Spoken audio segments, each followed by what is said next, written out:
It was last housed in the Portland Art Museum down on the Park Blocks, where now has the PSU Saturday Market. It was there for many years until it finally moved to this building, the historic Scottish Rite building, in the 1980s. And since it's been here, there's been several years of abundance. We've weathered some years of hardship, for sure. And most recently, post-COVID, under the leadership of our worshipful brother Bobby Mabey, we're seeing a lot of positive growth, and we're going to continue to make many memorable impacts on the community that our lodge serves.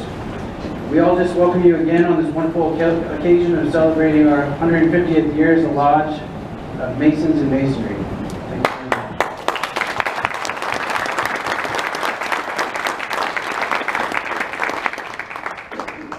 I'm going to announce our special dignitaries tonight.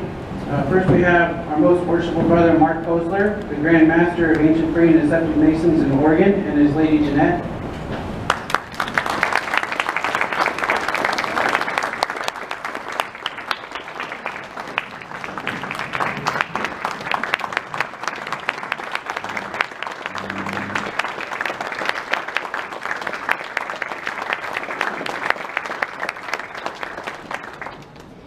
Next will be our right worshipful brother Craig Zip, Deputy Grand Master of Oregon.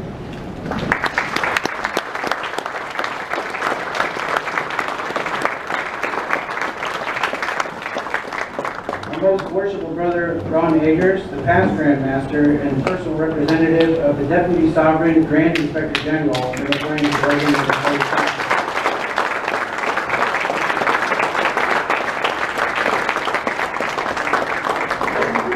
Our own right worshipful brother Adam Bayer, the District Deputy of the Grand Master of District Number 3.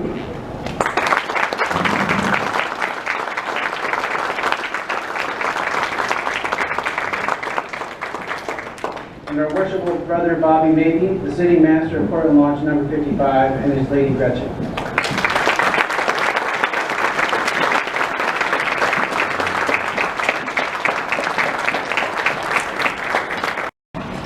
Two-time Grand Historian of Oregon, and especially the table he's done remarkable works of trying to preserve the history of lodges in Oregon. And he's the current Grand Chaplain of Oregon, and he's the chairman of the History Committee, a member of the Ritual Committee, and I just ask all of you to welcome him here to talk about him.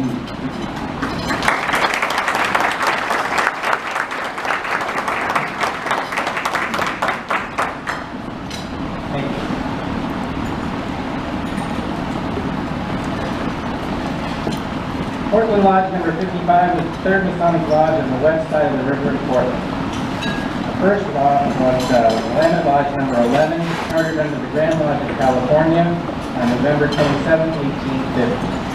On September 15, 1851, the Grand Lodge of Oregon was formed, and Willamette Lodge became Number 2 of the Oregon jurisdiction. On May 6, 1856, several members of Willamette II and a number of unaffiliated Masons were granted a dispensation to start what became Harmony Lodge Number 12. That lodge was granted a charter on June 11, 1856.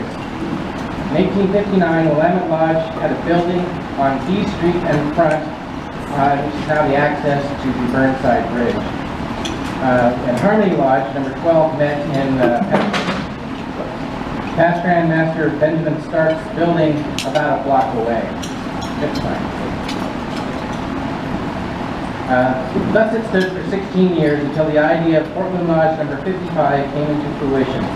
In March of 1872, a dispensation was granted, and on June 24, 1872, Portland Lodge Number 55 was chartered with 47 members. By 1873, the Lodge began meeting on the first and third Fridays in the newly opened Masonic Hall at 3rd and Alden. They continued so until 1913, when they moved into the new Masonic temple at Yan Hill, southwest corner of West Park, now known as the Pythian Building. At that time, they chose the third Friday of the month as their stated meeting night. The Lodge met at the Pythian Building until 1928, when they moved into the next new temple up the street at 1119 Southwest Park, now known as the Mark Building or the Portland Art Museum. They continued to meet on the third Friday until 1943, when they changed the meeting time to the first Friday.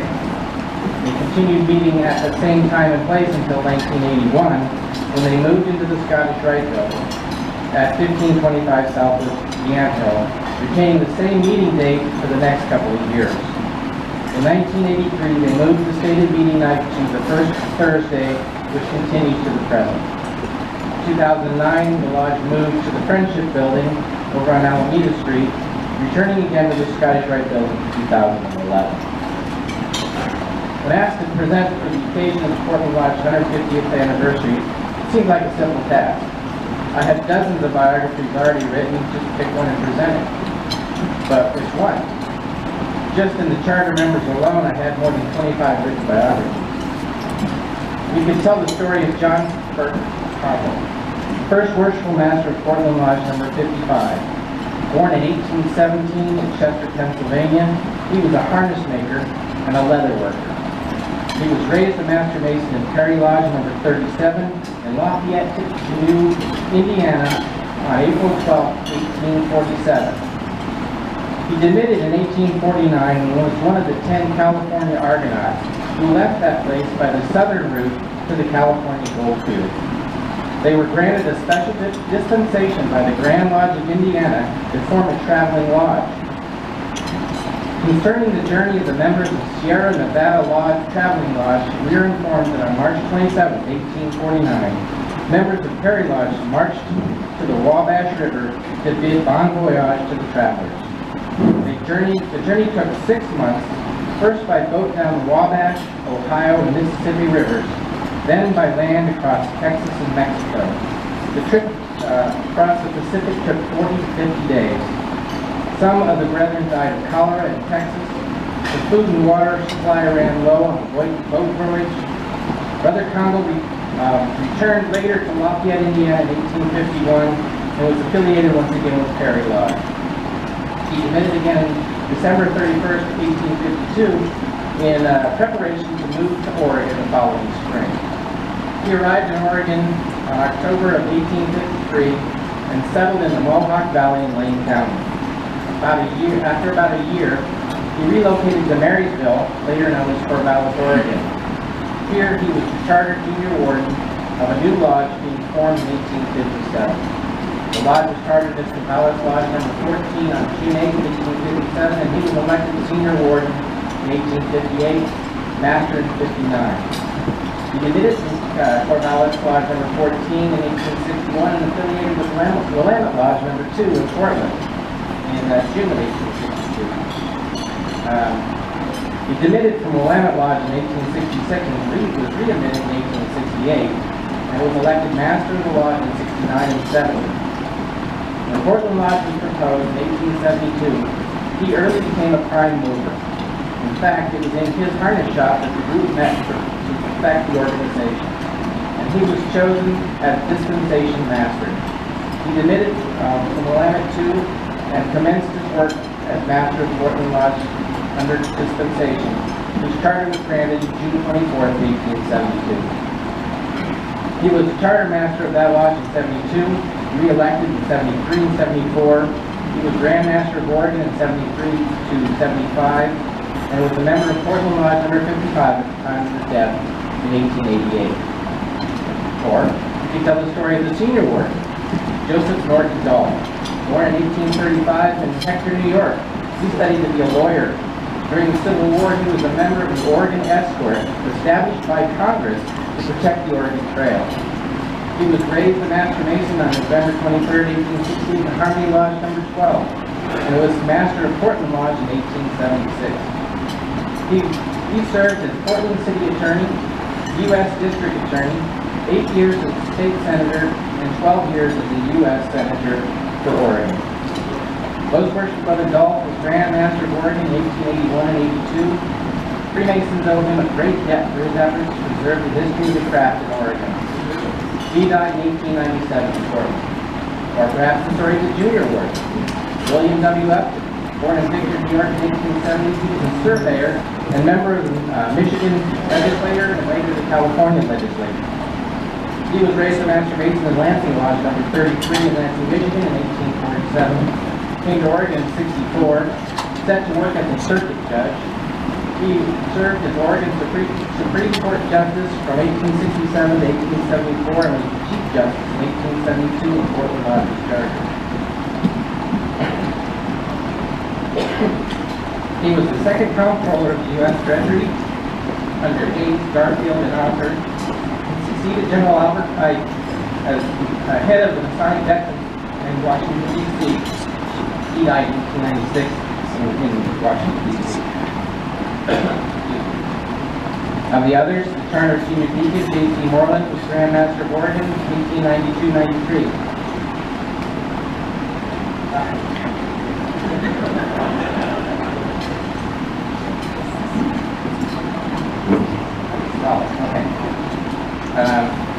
J.C. Moreland, 1893. Senior Steward, Theo Weigand, Grand Treasurer, 1874 to 1879. The Junior Steward, Henry Morris, a Civil War veteran, U.S. Army Quartermaster, and proprietor of the first Masonic Regalia Shop in Portland, was one of the first Scottish Rite members in Oregon and the first Grand Lodge librarian, and charter member, or charter master, of Mount Hood Lodge in Vancouver, Washington. The Tyler, Andrew DeLynn, was a cabinet maker and coffin maker. He started a long-standing funeral business and was the county coroner for several years. The secretary, William S. Caldwell, who was the secretary at the first meeting of the Grand Lodge in 1851, went on to serve as Grand Secretary from 1855 to 1858. And the charter treasurer, John C. Ainsworth, a riverboat captain who built the transportation and banking empire and was the third Grand Master of Oregon. Much can be said and has been written about our most first brother Ainsworth. When the Grand Lodge building was built at the corner of 3rd and Alder, Brother Ainsworth provided much of the capital. Later, despite being rather poorly treated by certain members of the craft, he still cut a deal signing over the controlling interest for pennies on the dollar. Brother Ainsworth was also the first SGIG in Oregon and was responsible for bringing the Scottish Rite to Oregon. Among the other Master Masons who were charter members, we find George Stroud, Grand Master of Oregon in 1881. Most work for Brother Stroud was also a key figure in his role as Grand Lecturer, teaching the accepted Oregon ritual to the brethren. R.R. Thompson served as Senior Grand Warden in 1852, Josh Merrick as Junior Grand Warden in 1862, Joseph Kellogg, famous for bringing the first charter on his last leg from Missouri. Daniel McKercher, Grand Treasurer from 1884 to 1898. As with many of those already mentioned, a number of the brothers were instrumental in the formation and success of the Scottish Rite. Men like Seth Pope, Ferdinand Churchill, Andrew Roberts, Simon Reed, William Atlee, C.F. Weigand, and Phil Wasserman. So many stories of men who served the craft and the state with distinction. And that's just the first year of the Lodge's history. There were 5 past Grand Masters, past and future Grand Masters among the charter members of Portland Lodge 55. In the following years, or in the years to follow, 8 more would rise to that distinction. Philip Malcolm, Collector of Customs for the Port of Portland, whose grandfather, Philip Schuler, was the second highest ranked general in the Revolution, behind George Washington. And his other grandfather, William Malcolm, who was on Washington's staff. He was Grand Master in 1894. John Bryson Cleland, who was president of the Oregon State Bar, was a giant of a man. He was also the Grand Treasurer for many years. He was Grand Master in 1898. Henry Thielsen, who was the Chief Engineer of the Oregon and California Railroad and later the Oregon Navigation Company, he was Grand Master in 1900. William Grace, County Clerk for Harney County and Chief State Representative for Baker County, Grand Master in 1901. Edgar Hy Sensenik, President of the West Coast Central Bank, 1926. Leslie Scott, Vice President of the Oregonian Publishing Company, 1933. David Pearson, and the Assurance Man, 1859. And Dr. Martin Sickles, Medical Doctor and Surgeon, 1971. All served as Grand Masters of Oregon. Brother Scott received his degrees in Portland Lodge 55, but admitted to charter Imperial Lodge No. 159 in 1913. In the history of the Scottish Rite, in this state there have been 11 Sovereign Grand Inspector Generals in Oregon. 6 of them have been members of Portland 55. Among them, most personal brother Ainsworth, illustrious brother Irving Washington Pratt, most personal brother Philip Malcolm, Louis G. Clark, who set up a trust that still benefits members with medical needs to this day, most personal brother Leslie Scott, and Gary Coon, who recently retired after many years of distinguished service. All served as SBIGs in Oregon. So many members of this lodge were influential to the craft, Travis Wright, the city of Portland, and the state of Oregon. And as the time begins to wear down, we've only scratched the surface. My interest began with the discovery of a journal written by Seth Pope in 1902, where he laid out the history of the Oregon Scottish Rite. He continued with biographies of the first men who received the 33rd degree. The next move was to transcribe the information for publication. Seth Pope had written 32 biographies. His successor, Braden Nichols, added 3, and I added an additional 27. That's his book right here. A search began for pictures for all the men involved. This was no easy task, but in the end, the picture was found for all 62 men. My next idea, which I admit was a little crazy, was to write a short biography and find a picture of all of the men in Oregon who received honors in the Scottish Rite. That number stands today just shy of 1,100 brothers. Currently, I've finished 700 or more biographies. And that's including all 476 men who received the 33rd degree. There's a picture of everyone.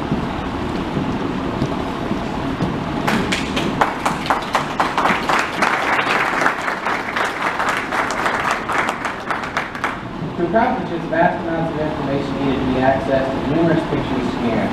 Little progress could be made with only an hour or two to look at records. But if those few hours were spent copying the records, then they could be viewed at leisure, and countless hours spent at home working on them would yield the desired results. At present, my computer holds 100,000 files on Oregon masonry, which I believe would be fair to say equates to at least 80,000 pictures and documents and minute pages photographed, scanned over the last several years.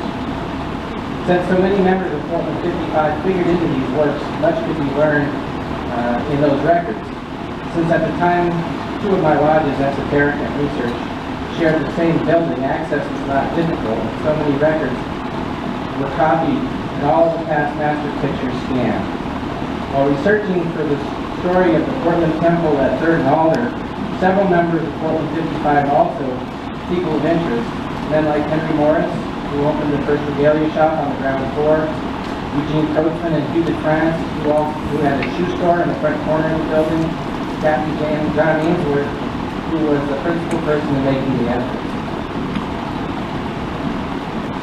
That's this book, and it contains all of the items that were in the cornerstone, which is at the Grand Lodge, and then a history of going floor by floor of the building and what happened in that building and whatever can be found today. Then the books and stories of Masons across the state can be found. No lodge has more fit members and figures into this work than Portland 55. It's fair to say that my zeal for this work and my inquisitive nature may have pushed the boundaries of property forward at times, but my motives were to copy, keep alive, and share the history of our great institution. To that end, I have these books here, which can also be found at lulu.com by searching my name, Michael D. Robinson.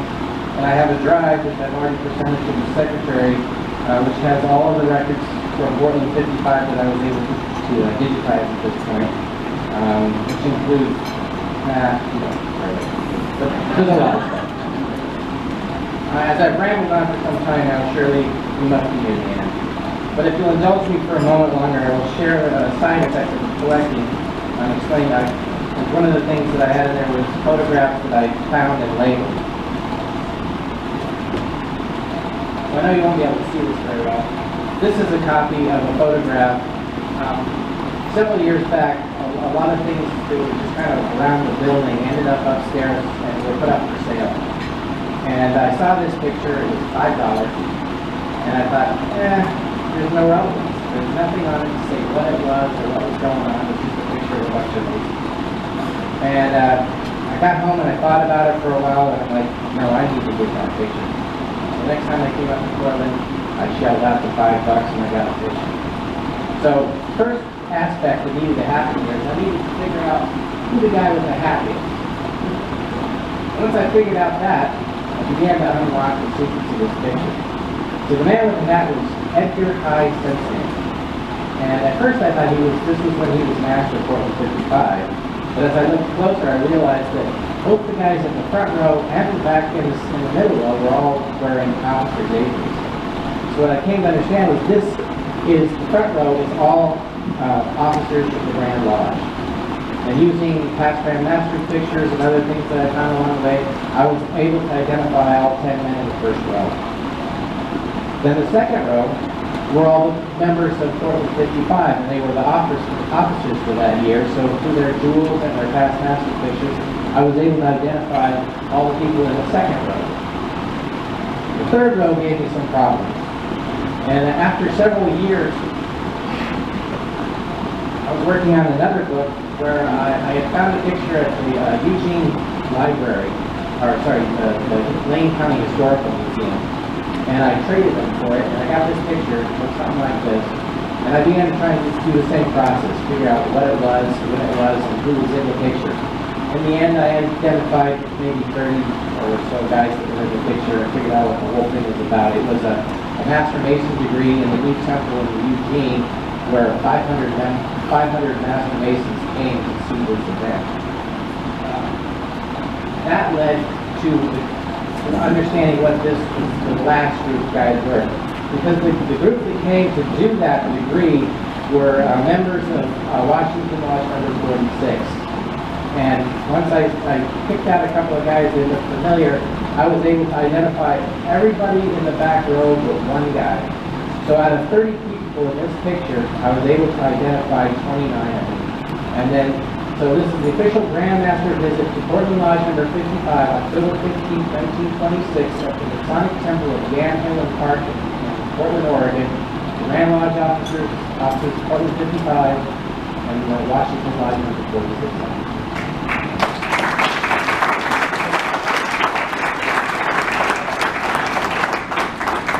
With that, I will end. Thank you for your time today. Of all citizens. Please join me in the Pledge of Allegiance. I pledge allegiance to the flag of the United States of America and to the republic for which it stands, one nation, under God, indivisible, with liberty and justice for all.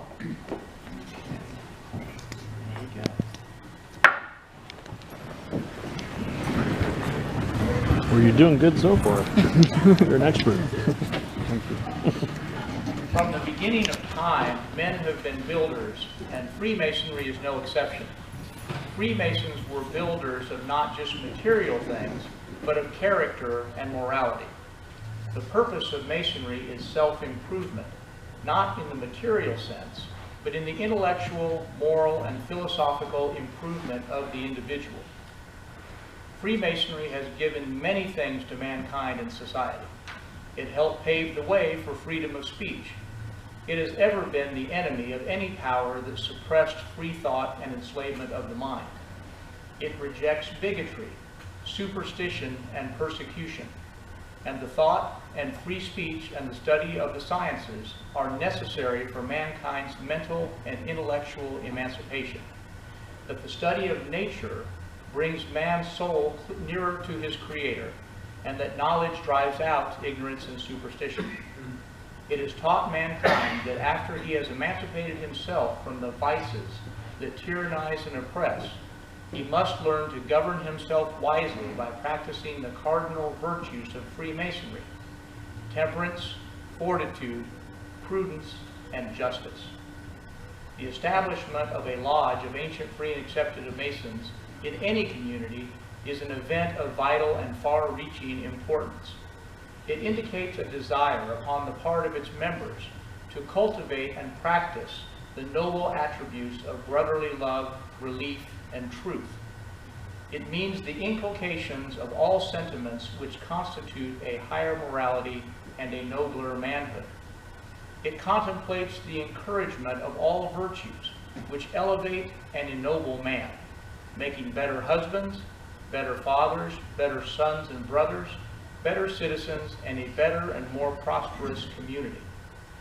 Our sincere gratitude is extended to the brethren who had the foresight in the formation of Portland Lodge number 55, and to all its officers and members who have dedicated their support of its continuance.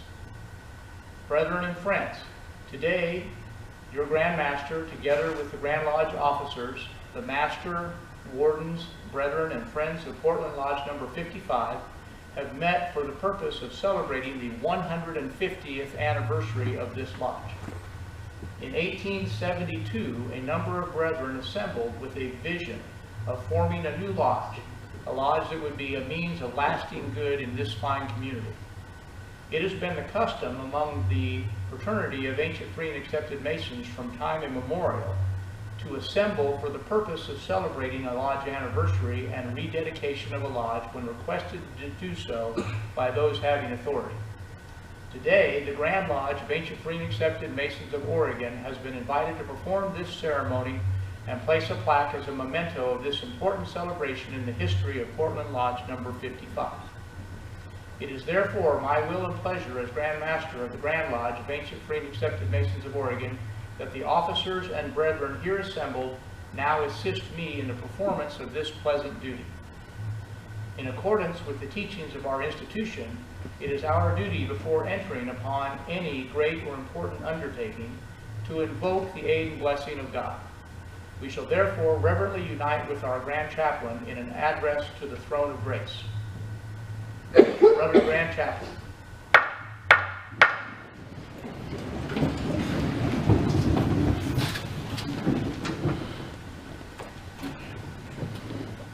Great architect, ruler of the universe, we most reverently invoke thy blessing on this memorable occasion.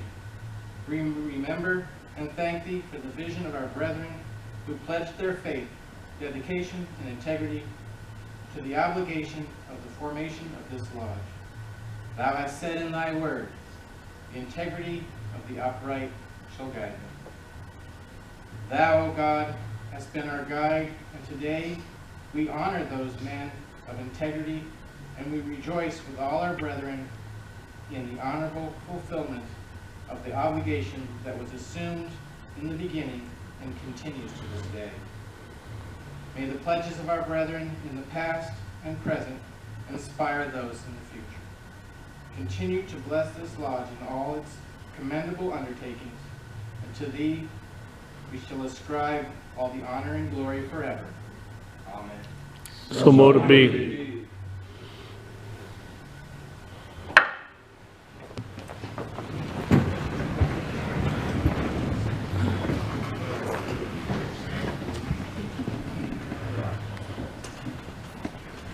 Would the Deputy Grand Master, Senior, and Junior Grand Wardens please move to your position for the ceremony?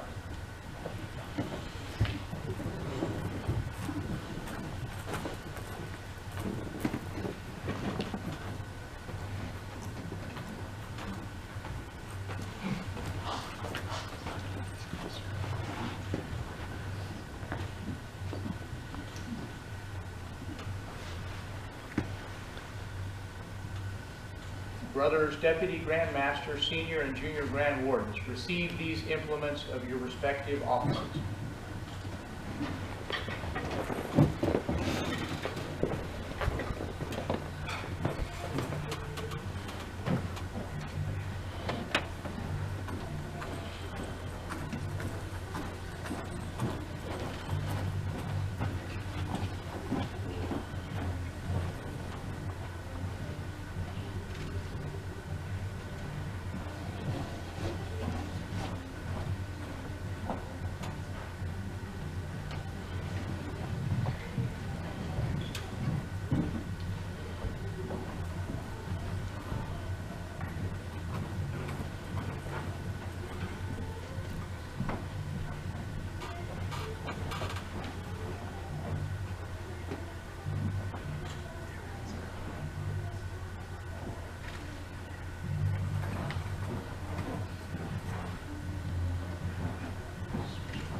Brother Grand Marshal, has the plaque been placed?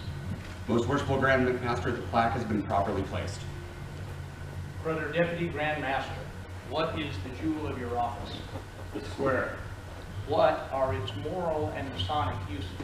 Morally, it teaches the square acted by the square of virtue, and by it we prove our work.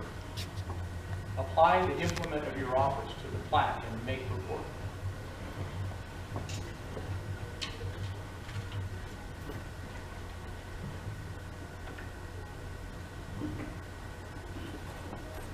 Most Worshipful Grand Master, I find the plaque to be square. The craftsmen have performed their duty. Brother Senior Grand Warden, what is the jewel of your office? The level. What are its moral and Masonic uses?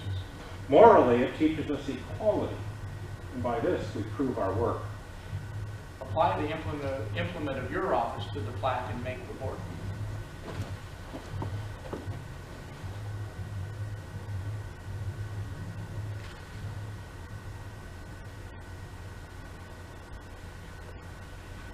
Most Worshipful Grand Master, the plaque is level. Craftsmen have performed their duty.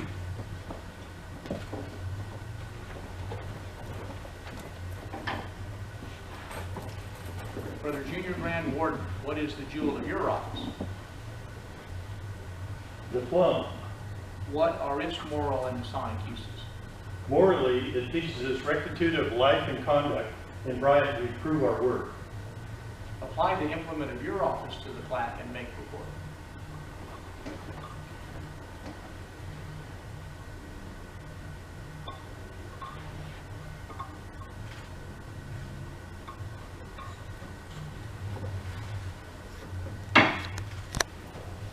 Most Worshipful Grand Master, I find the plaque to be plumb. The craftsmen have performed their duty. This plaque has been tested by the proper implements of masonry. I find the craftsmen have skillfully and faithfully performed their duty, and I declare this plaque to be well-formed, true and trusty, and correctly placed according to the rules of our ancient craft. May this lodge here erected continue to be a lodge filled with peace, love, and harmony. Brother Grand Marshal, present the elements of consecration to the proper officers.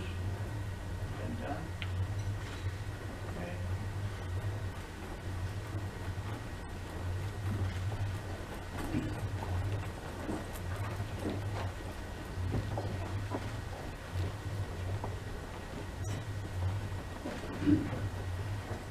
Past Masters, present the vessels of consecration.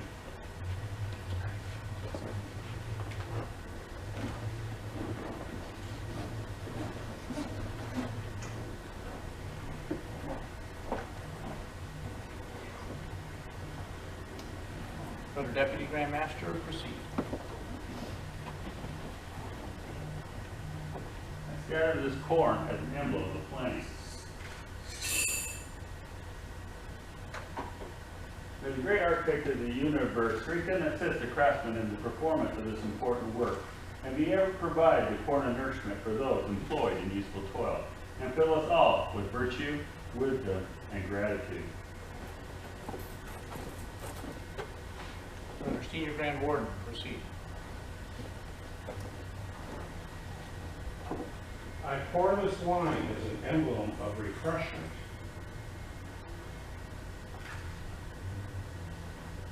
May the great architect of the universe enable the craftsmen in due time to complete this building. And during their time from labor, may they be completely blessed of refreshment.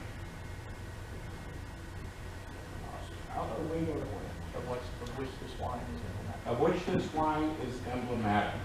May he also refresh and strengthen us, that we may not become weary.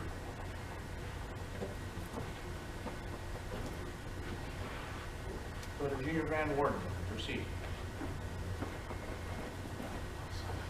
I pour this oil with joy and gladness.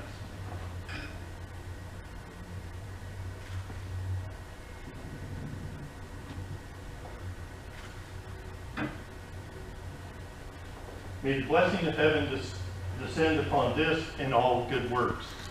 May our fraternity long exist to pour forth the oil of joy upon the hearts of the fatherless, of the widowed, the fatherless, and the distressed. Let us pray. May the corn of nourishment, wine of refreshment, and the oil of joy be abundant among men throughout the whole world. May the blessing of Almighty God rest upon this undertaking, and may He protect the workmen from every accident. May the structure here erected be contrived by wisdom, executed in strength, and adorned with beauty. May it long be preserved as a monument of the energy and liberality of its founder and of this free and enlightened government under whose protecting care it is our privilege to live. And may the great architect grant to us all a bounteous supply of the corn of nourishment, the wine of refreshment, and the oil of joy. Amen. So may it be.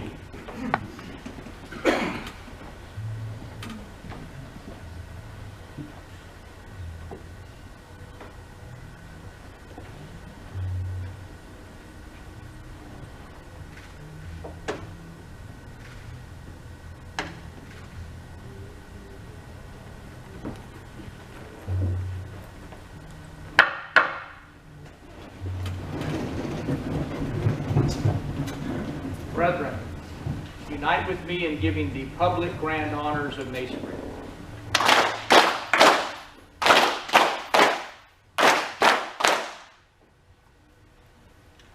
Worshipful Grand Marshal, you will make the proclamation. By the power vested in me as Grand Marshal, I hereby announce that this plaque, which has been dedicated on this date, symbolizes 150 years of Freemasonry by the Brethren of Portland Lodge number 55. In the name of the Grand Lodge of Ancient Free and Accepted Masons of Oregon, I hereby proclaim that this plaque, symbolic of the cornerstone of the structure here erected, has today been proven plumb square and level, and has been placed according to the rules of our ancient craft by the Grand Master of the Grand Lodge of Ancient Free and Accepted Masons of Oregon.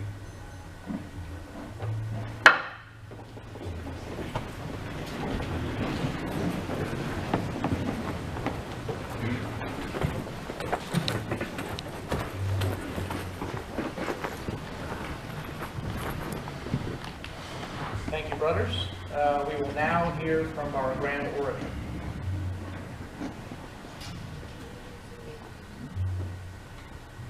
See if this works. Hello? Fantastic. Hello. Hello. Hi. Distinguished guests, brethren, family, and friends, good evening. It is such a delight and an honor to be part of this auspicious occasion. While Lodge anniversaries are not at all uncommon, celebrating 150 years of a Lodge's continuous existence is something that is perhaps few and far between, and not all Lodges may experience. This celebration demonstrates the lasting endurance of Freemasonry. In the same vein that its principles and mystic ceremonies are timeless and pervasive, kingdoms and empires have fallen, yet the wisdom of the ages contained in our beloved craft still survives. Before I continue, allow me to personally thank Right Worshipful Brother Michael Robinson, the Grand Chaplain of the Grand Lodge of Ancient Free and Accepted Masons of Oregon, for his excellent presentation on the founding of Portland Lodge number 55.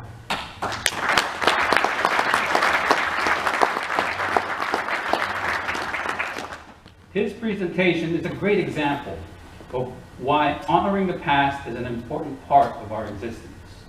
It honors those who came before us, those who have worked tirelessly for the betterment of society and humanity, and those who gave us a roadmap and an inspiration of what can be done, of Freemasonry's and the human spirit's capacity for greatness.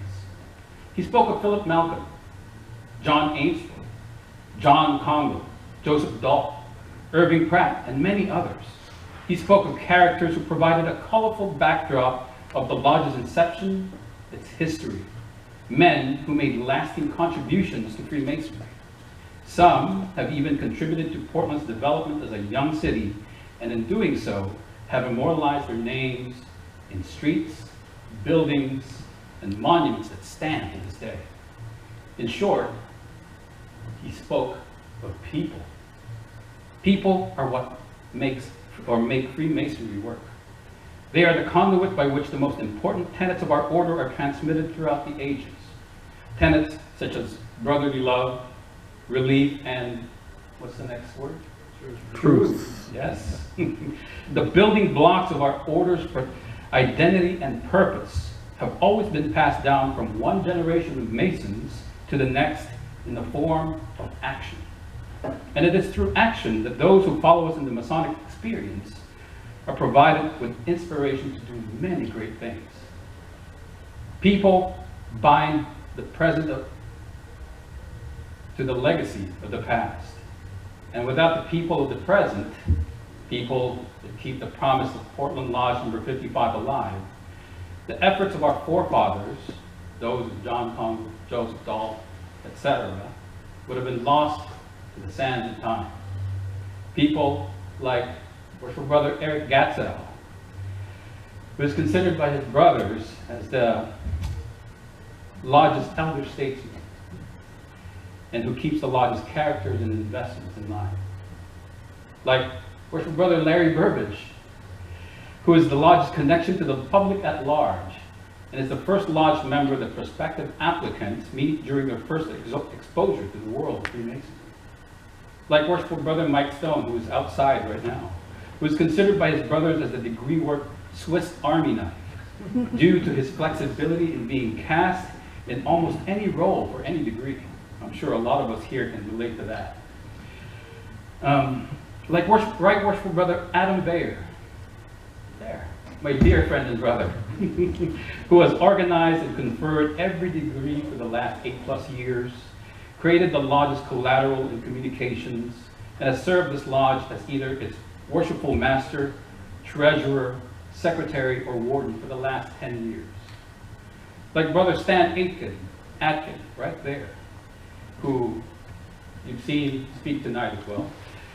One of the Lodge's newest members, who immediately stepped into leadership roles, spearheading in-Lodge education and social events, one of which is the one we're celebrating tonight. This celebration would not have been wholly possible without his and Brother Eric Gatzel's efforts. These are just some of the people who keep this Lodge vibrant and alive. I can go on with more names, but the point is all the same. These are the current brothers of Portland Lodge number 55 that bind the legacy of the past to the present. And just like the present links us to this Lodge's past, it also serves as our link to the future. What will future members of this Lodge, 10, 15, 150 years from now, say about us? What words will be written about this Lodge's future leaders? And where will they draw more inspiration? How will they define the decades to come? And how will they inspire those that will take the mantle of Freemasonry forward through future ages? These questions may seem ominous to some, but it's more important to see them as a challenge, as a call to arms, and be inspired by the endless possibilities of the future. To see it as a blank canvas where a gigantic panorama of human experience can be painted by those that will come after our time has passed. Let these questions be a reminder for the Lodge's members of today to nurture its future leaders, just as they were inspired and nurtured by brothers who have gone before.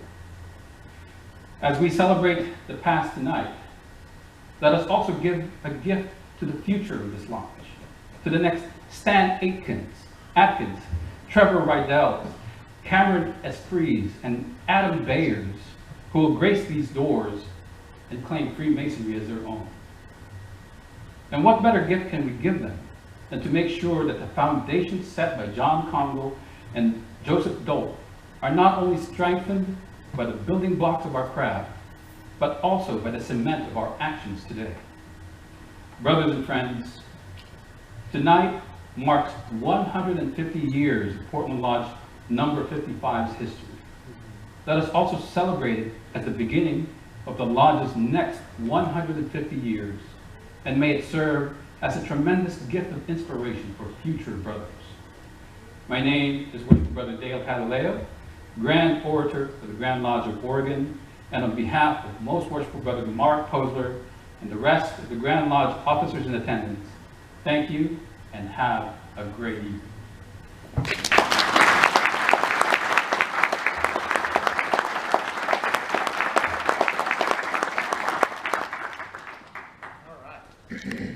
Brother Grand Marshal, would you please locate and escort the master of Portland Lodge number 55 up to the front?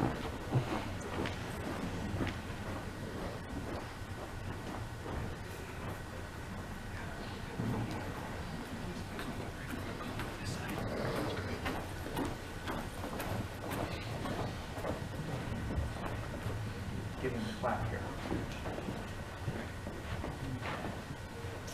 We have the plaque here on the stand, but we're going to present it. And so this is a 150-year anniversary certificate that was created by the Grand Marshal, and it's signed by myself and the Grand Marshal.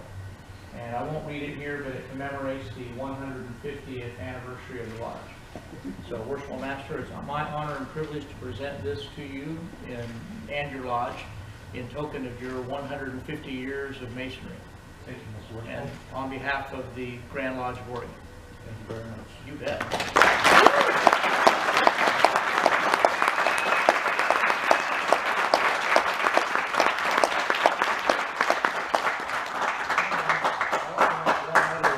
I have one other item tonight, which is not part of the normal ceremony. But part of my year as Grand Master, every Grand Master has a symbol or something that is of importance that they stress during the year. And for me, harmony amongst the Lodge and the brothers is extremely important. And so the symbol that I have this year is the trowel. And I've had a few trowels made, and that's what this is here. And so it's a limited edition trowel with the symbol of the Grand Lodge on it and my name on the back here. I had 100 of them made and numbered. And so this trowel I would like to present to the Lodge, and out of 100, this is number 55.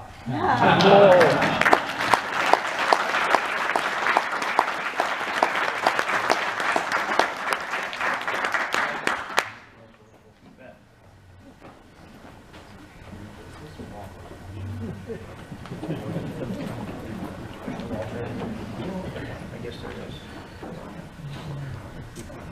All right. Let's see. All right, Brother Grand Chaplain, we're ready to finish the ceremony here.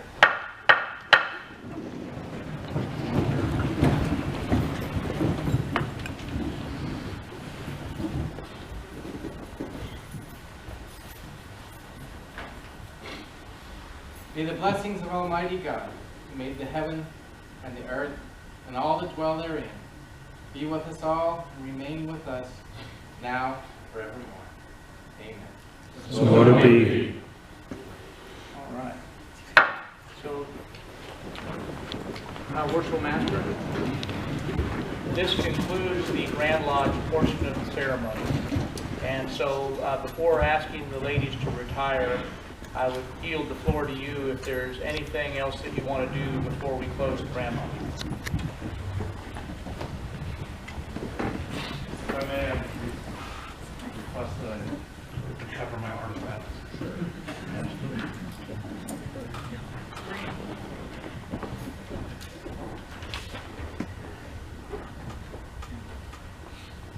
Well, I'm certainly no grand orator, no. And I would expect nothing less than you to say exactly what needs to be said in a better fashion than I would have said it. But I'm going to recapitulate some things that might have been missed along the way. First and foremost, if there are any past masters of Portland Lodge number 55, please stand. And if you could introduce yourselves to the crowd, I would appreciate that. We'll go this way down. Larry Burby. 2019. Adam Bayer, master in 2015 and 2021. Ed Gobzo, master in 2014 and 2020. Colin Gold, master in 2020. Warren Gray, worshipful master in 1999 and 2000. Thank you, brothers.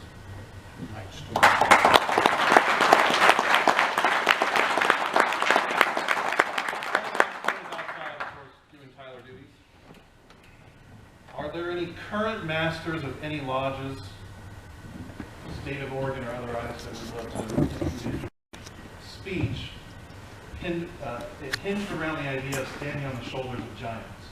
The men that you just saw stand and introduce themselves are the giants I speak of. So Portland Lodge number 55 has a deep history, like our grand orator mentioned, of people who have streets and bridges and buildings and legacies named after them. These men do not yet have those things, but they are certainly as deserving of those things as those men did. There's a thing in statistics or in mathematics called the Lindy Law or Lindy Effect, been made popular by Nicholas Nassim Taleb and other individuals. And it's a statement that things, not material things, but things like ideas and innovations and technology, the longer they live, the longer they exist, the more likely they are going to exist in perpetuity in the future. Because of these men and other men in Masonry, Portland Lodge number 55 doesn't have to live on a dream or an idea of 150 years. We will be going on for 150 years and beyond into the future. That's...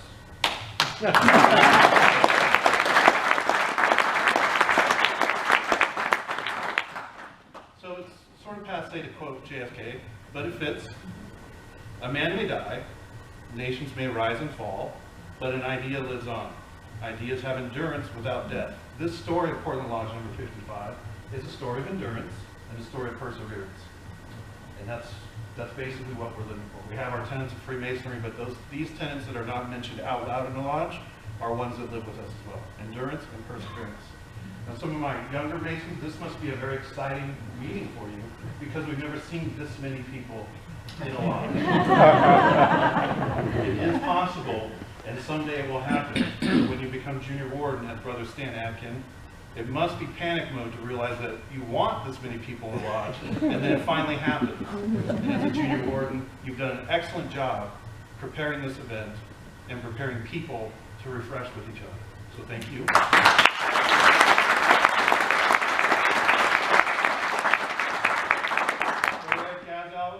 You're my personal hero, and you're the light and beacon of the hill, and you are everything to this lodge. So thank you very much for all your work.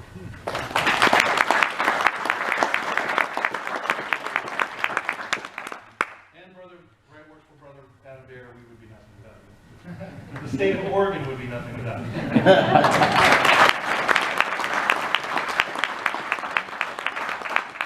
Remember my brothers that are coming up in the future. As Walter Elliott said, perseverance is not a long race. It's a race of many short races, one after another. And that's what we do every year when we gather. That's what we do every month when we gather. And that's what we do every time we shake hands. Thank you everybody for coming. And I think we are, if I can do the honors, most worshipful, I'd like all non-Masons to retire. Go enjoy yourselves.